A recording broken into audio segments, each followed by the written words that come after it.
I must say it's a wonderful privilege for me to be here and have opportunity of joining in this really exciting conference.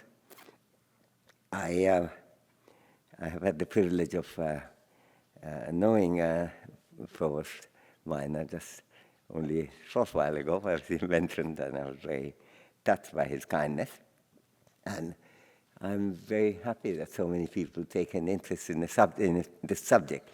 This has been a subject I've tried to work on for many years, as the Provost kindly mentioned. But aside from celebrating it and saluting it, I also have a somewhat subversive point to make, namely that it's very important to emphasize the social determinants of health, but I'm more ambitious, more imperialist in this. I think even the contrast between the medical care and social determinants may be a difficult line to draw. And I would like to argue, and you will see at my time, I've given 45 minutes, but I'm trying to do it in 30 or 35 so that we get Q&A, trying to argue that, in fact, the medical care is part of the social determinants of health as well. And those numbers may be a little deceptive because medical care may affect life and death in a smaller proportion of cases, but they're much more easier to manipulate immediately and quickly. That doesn't mean we should slacken our efforts on social determinant, but it does mean that we have to weigh each of them in terms of the extent to which we can influence them and change the world. However, all this is going to come, I hope, in the text, but I don't begin, however, with medicine. I begin with poetry. In a moving poem called To Virgil, Alfred Tennyson salutes the great Latin poet Virgil, born in Mantua or Mantova in the 1st century BC. I salute thee, Montevano, says Tennyson, I that loved thee since my day began, unquote. That admiration for Virgil was surely well deserved. But what does the word salute mean? Of course, we all tend to know what it means, at least at one level. As the Webster's New World Dictionary puts it prettily, to salute means to honor by performing a prescribed act, such as raising the hand to the head. There's no difficulty in following the communication there. The gesture of saluting are omnipresent across the world, though the forms differ, as the hundreds of books and articles written on the divergent traditions in saluting bring out, showing on one hand the differences between various military and civilian usages, and also the way the saluting differs between different cultures. I was quite struck to see between the Zogist salute of the erstwhile Royal Albanian Army to the clenched fist salute of the Black Power movement, the variety of form in which salute can take place. While there's no mystery in the widespread use of saluting as a gesture, there's something a little intriguing in the choice of the word that has come to represent this kind of greeting. What does the word salute mean? The word salute is derived from the Latin for health. And this dual connection is present even today in English usage. Salutation is an act of greeting, while salutary still stands for something being helpful or beneficial, and salubrious definitely means simply helpful, as the Webster Dictionary points out. The question that arises here is this: what does the choice of the idea of health in the dominant form of human greeting indicate? At one level, it certainly reflects the fact that we tend to take health to be, in general, the most immediately important aspect of a person. The recognition of the centrality of health is an understandable acknowledgement. Of course, this can become excessive. The preoccupation with health can vary from culture to culture. And I have to confess, in my own culture, Bengali culture, there's a kind of obsession there, so much obsession that the it tends to amaze other people elsewhere, in fact, even within the Indian subcontinent. I remember my colleague, dear colleague, dead alas now, Khalek Naqvi, with whom I taught in Delhi University, who came from the more austere northern culture of Lucknow. He used to tell me that he could never get over the fact that a normal conversation of greeting between two Bengalis went something like this, one asking, "So happy to see you, how is your kidney?" To which he could receive such replies as, "Oh, my kidney is fine for the moment. How is yours?" Middle-class Bengalis may be a little crazy on the subject of health, but there is a general understanding across the world that health is arguably not only the most important aspect of our lives, but it is also a distinctly social object. While a natural role in communication, with a natural role in communication, discussion, learning, and understanding, and frequently, I fear, misunderstanding. The pervasive engagement of the human mind on the subject of health can hardly fail to have an effect. It can, of course, also have a negative effect, with terrible practices being affirmed, reaffirmed, and reaffirmed. But it could also have a very positive effect, and the role of education, which is one of the subjects which will be discussed here under the social determinants of health, and informed public discussion can make a major difference, including the role that the media can play on this subject. A point that was noted in 18th century already by Mary Wollstonecraft. Analysis of the social determinants of health, the subject of our discussion in this wonderfully promising meeting, has to take adequate note of these far-reaching relationships. There are, of course, a number of specific statistical connections that link health and society, as will indeed be discussed in the papers to be presented in this meeting. But underlying these specific connections is the foundational and far-reaching fact, and that's why I began with saluting, that health is quintessentially a social subject.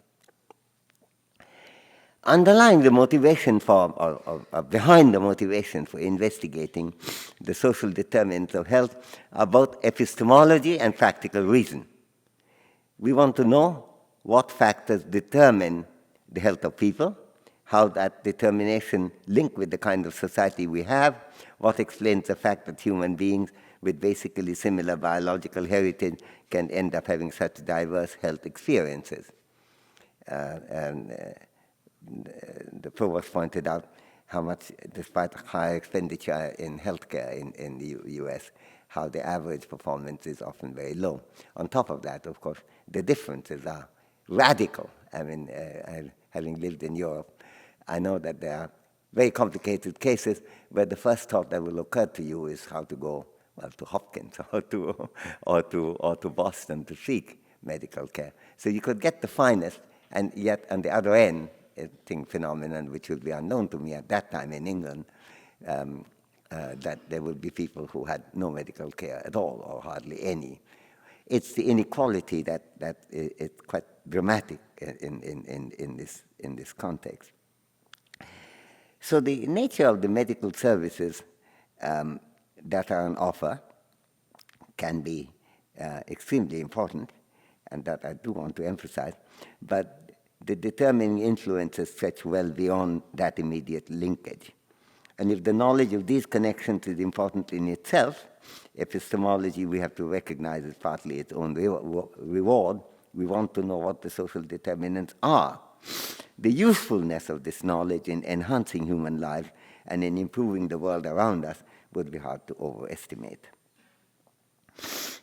Sir Thomas Browne, the distinguished author of a book, Religio Medici or Medici, more than 3.5 centuries ago in 1643, said, "The world is not an inn, but a hospital." Things have progressed since then, and the hospital that is the world is doing quite a bit better over time, reflected, for example, in the fact that life expectancy have radically expanded from bound days, which as near as I can guess was below 30.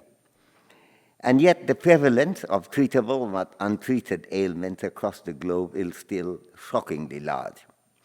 Indeed, even on the 11th of September 2011, that fateful day, many times more people died of AIDS alone than from violence on that very day, even after taking account of all the people who were slaughtered by the terrorists in the USA. And on a more normal day, the death toll from preventive or controllable diseases can be many hundred times larger than the tolls from violence.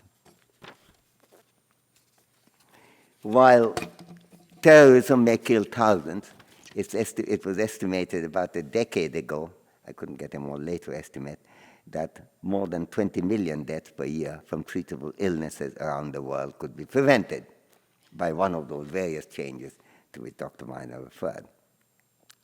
So how can human lives be enhanced and improved even if we do not want to be as obsessive as Thomas Brown in treating the entire world as a hospital?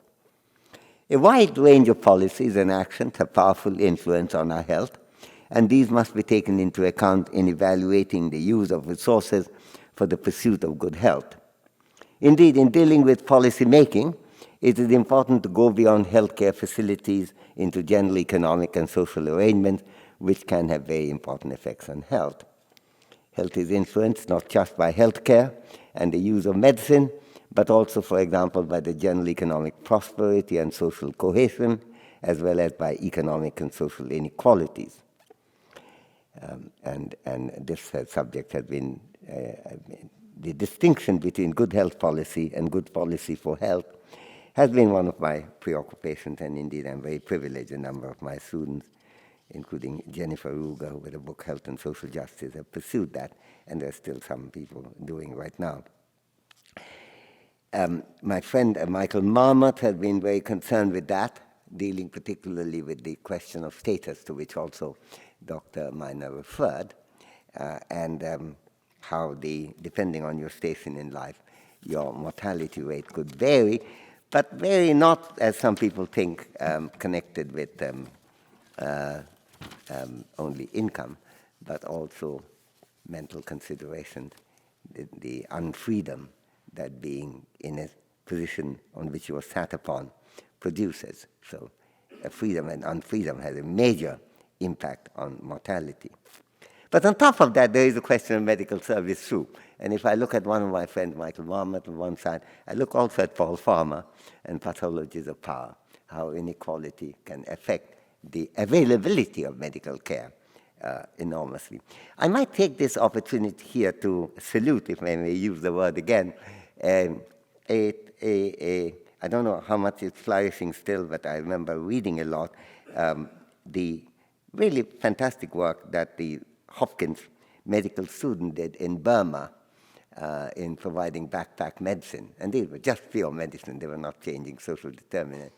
But of course, because of the military government hostility to the Kachins and the Karens, it's very difficult for them to get medical care. And a lot of students from Hopkins actually took the risk of life in going there and providing medical care to these otherwise completely neglected tribal group, ethnic group in Burma. It's a major, in my judgment, a major contribution to international help. And really exemplary. I'm always struck by that. I used to be president of Oxfam for about 3 years, I was, and quite remarkable to see how people are ready to do selflessly various things across the world. Now, I think I don't want to spend too much time on, since I do want time for discussion, on the issues about how the various things could make a difference, the education, the early life care, the presence of violence and non-violence, the inequalities in economic and social life. And these will, of course, receive a lot of attention, and rightly so. But what about medical care? I think the fact is that health is a quintessentially social subject, which is where I began. What we have to bear in mind is that the amount that is spent in medical care and how it's spent, in what form, for whom, in what degree of accessibility and what degree of entitlement that people might have, really makes a dramatic difference. And this is where we have to see these social determinants to include politics as well as economics. Dr. Miner was kind to refer to my work on famine.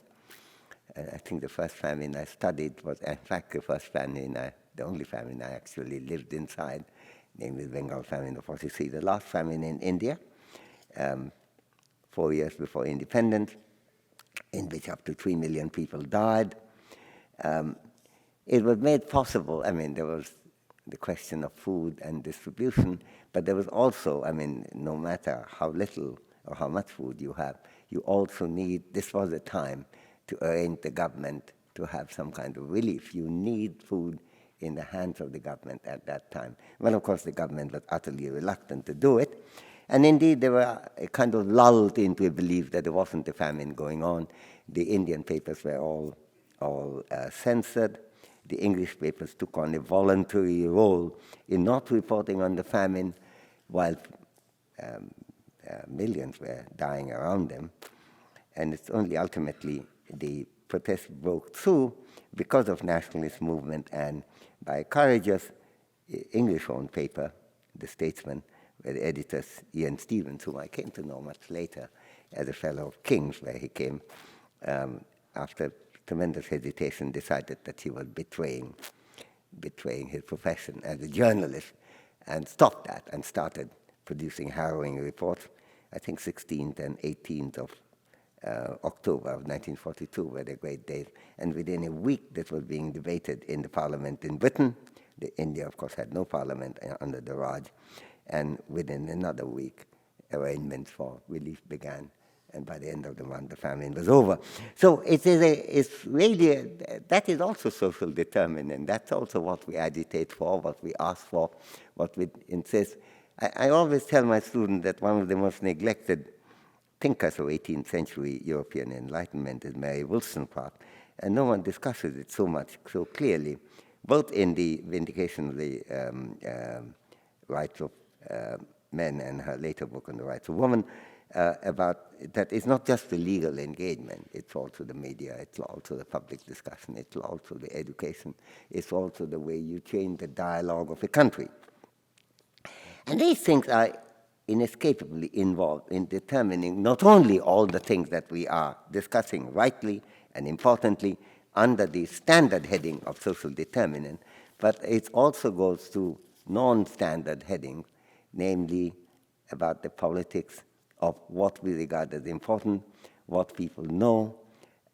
Media information is extraordinarily important. I was just appalled to see how the state of healthcare in the country and what can be provided by National Health Services and standardly did in nearly every country in Europe got so totally distorted in this country that you couldn't emerge out of the rhetoric that had been generated essentially by ignorance about how the National Health Services operated, not just in Europe, but in Japan, in Korea, in Singapore, Hong Kong, very capitalist countries in the world.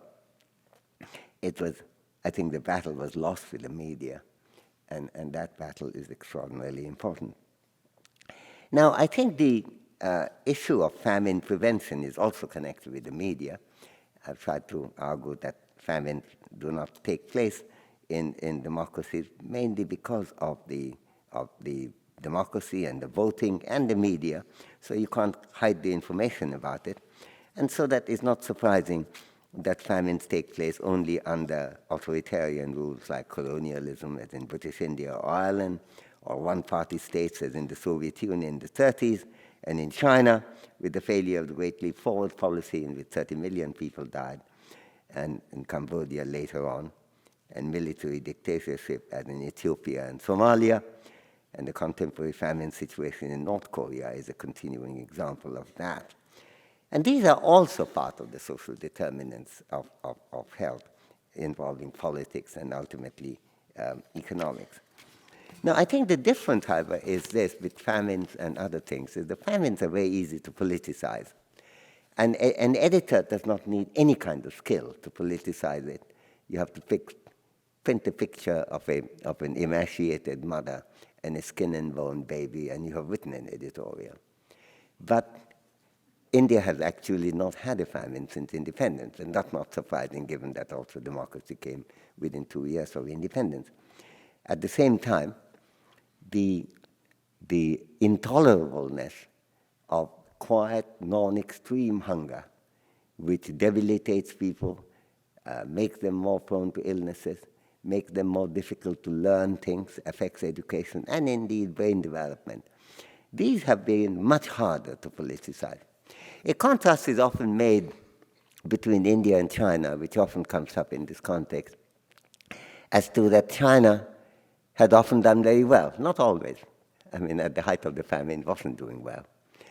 But you see, the great thing about the authoritarian system is that it's quite easy to change this group thinking. And if they go in that direction, and if they're sympathetic, then you will get a lot of good results. And the Chinese government have been very sympathetic. It's not been like North Korea, like Cambodia, and there's so many, world is full of authoritarian regimes who didn't do anything. So one has to salute China in this respect. And yet, there's a kind of fragility, because it depends on the understanding of the leaders. And if that goes wrong, everything can go wrong too. That went deeply wrong at the time of the Great Leap Forward. 30 million people died, while not a single newspaper carried an editorial attacking it. There was no opposition to it at all. Then there was a period of the Great Leap Forward, gave way to Cultural Revolution. China was politically committed to providing healthcare for everyone. Not a very high-level healthcare, but healthcare for everyone. And you see them in the longevity statistics. They went up from being middle 30s to being about 68. They said 71, but I think 68 is just about the right number, by about 79 when the economic reforms came. Their industries were bad. Their agriculture was foul. Their healthcare was underdeveloped, but covered absolutely everybody. One morning in 79, they all decided that they're going to change it. And this was a dramatically good thing for agriculture and industry, which started booming. The Chinese economy is growing faster than any other country has ever grown in the past. But in that period, having moved from being totally anti-market to being totally pro-market, the Chinese decided also to abolish universal health care, so that you had to buy private medical insurance. The percentage of health coverage dropped from 100% to about 12%, because you have to do it out of your own pocket income. As incomes rose, that percentage rose up a bit, but not much above 20. And this is the period when, if I always look at India and China's gap, I mean, India does relatively little, but it doesn't have sharp changes. So one result of it is that China had about 14 years lead over India in terms of life expectancy. In this period, it dropped, half to 6 or 7 years. Not because India was doing anything frightfully good, but the Chinese were messing things up by thinking that what works very well for agriculture will work similarly well for medicine, which it didn't. And I'm quite privileged to chair the advisory, International Advisory Board of Peking University's Development Institute, so I often go there.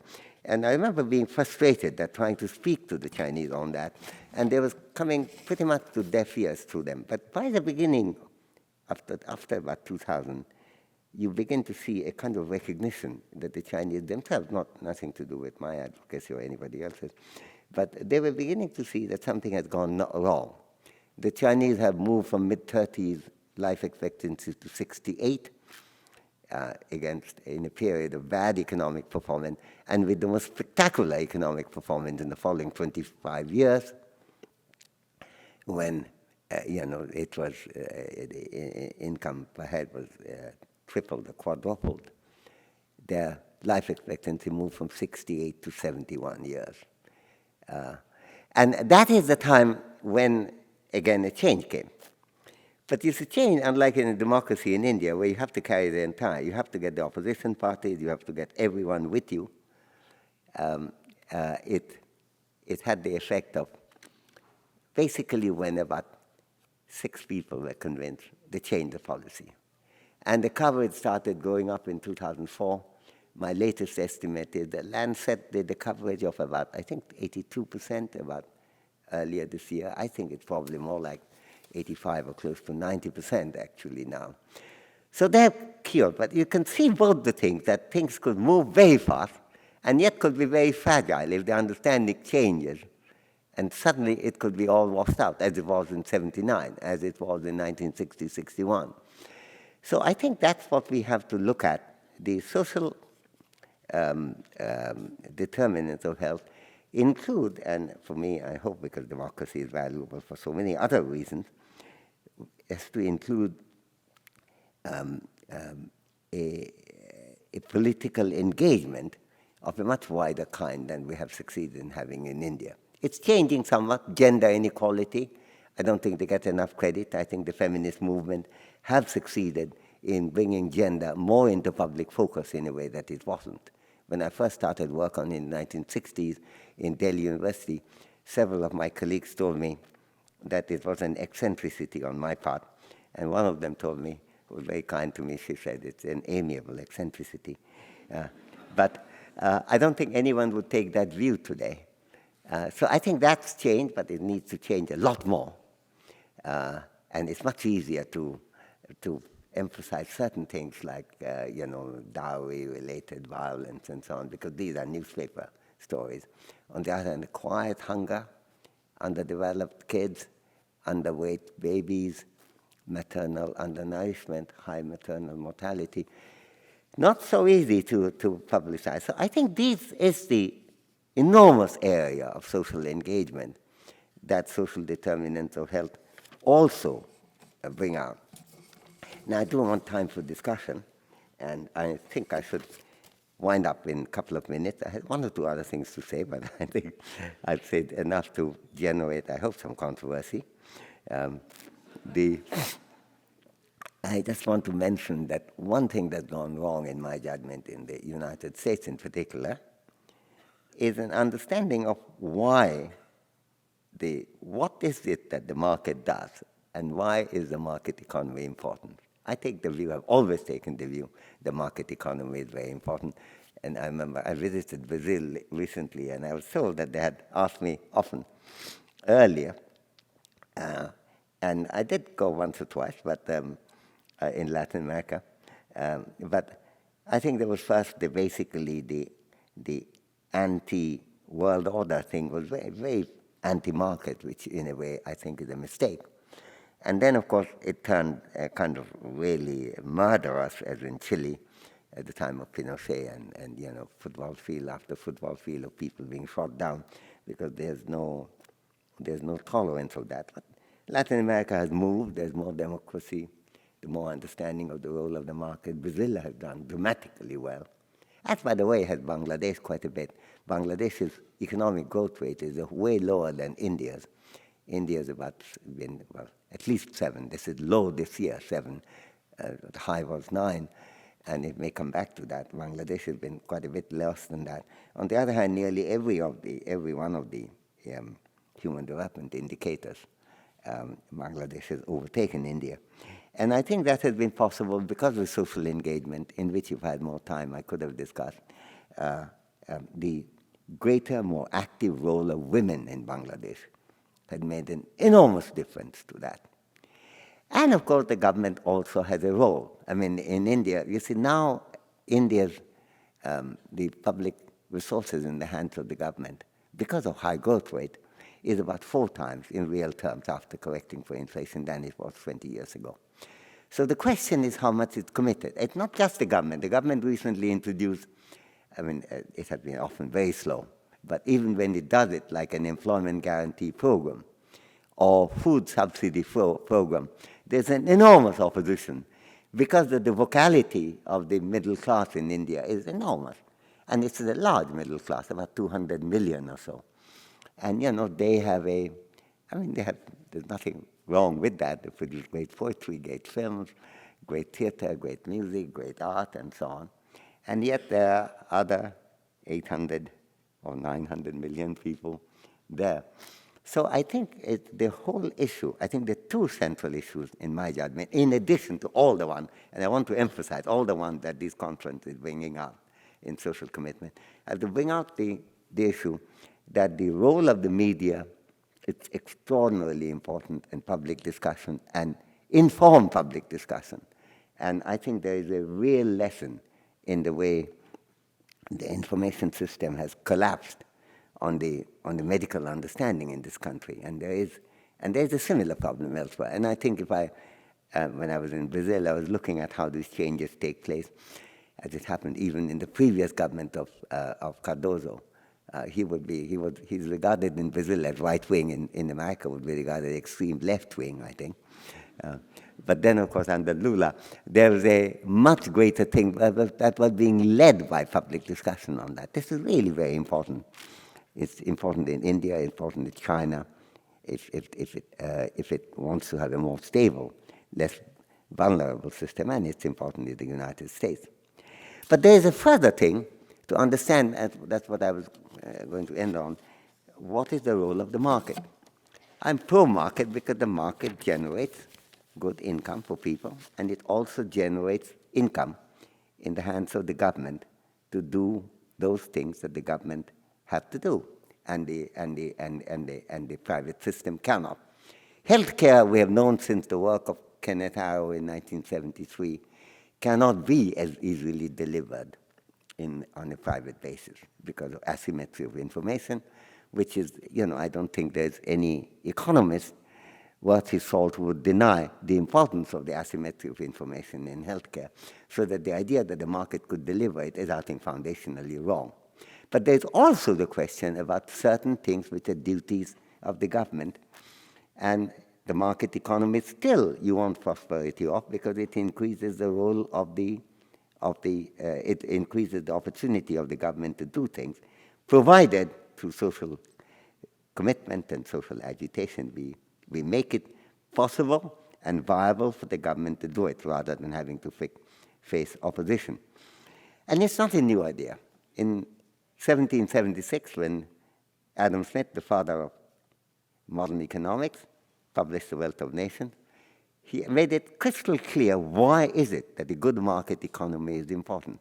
And I wish people who have become so greatly enamored with Smith would stop reading only 3 pages of Wealth of Nations and look at the rest of the book. And here I quote from Smith, and with that I will end. Smith says, why is it, what is the task of the political economy? Why do we want a good political economy? And in this he included a good understanding of how the market works. It is, says Smith, the pursuit of 2 distinct objects. I'm quoting from Smith. First, to provide a plentiful revenue of subsistence for the people, or more properly, to enable them to provide such a revenue of subsistence for themselves. And secondly, to supply the state or commonwealth with a revenue sufficient for the public services, unquote. That's Smith. And so the idea that the market is somehow hostile to public services is a very modern idea, and it has done untold harm, I think. Well, not untold, told harm, but a lot of harm. And I think we have to, my plea would be, let's concentrate on all the things that's in the conference, but also recognize that health is a quintessentially social subject. Even we cannot salute each other without bringing health into the story. As Sen invades it, it's present in every aspect of our life. And there is room even for economics and for politics in pursuing the reach and relevance of the social determinants of health. With that, I'll stop. Thank you.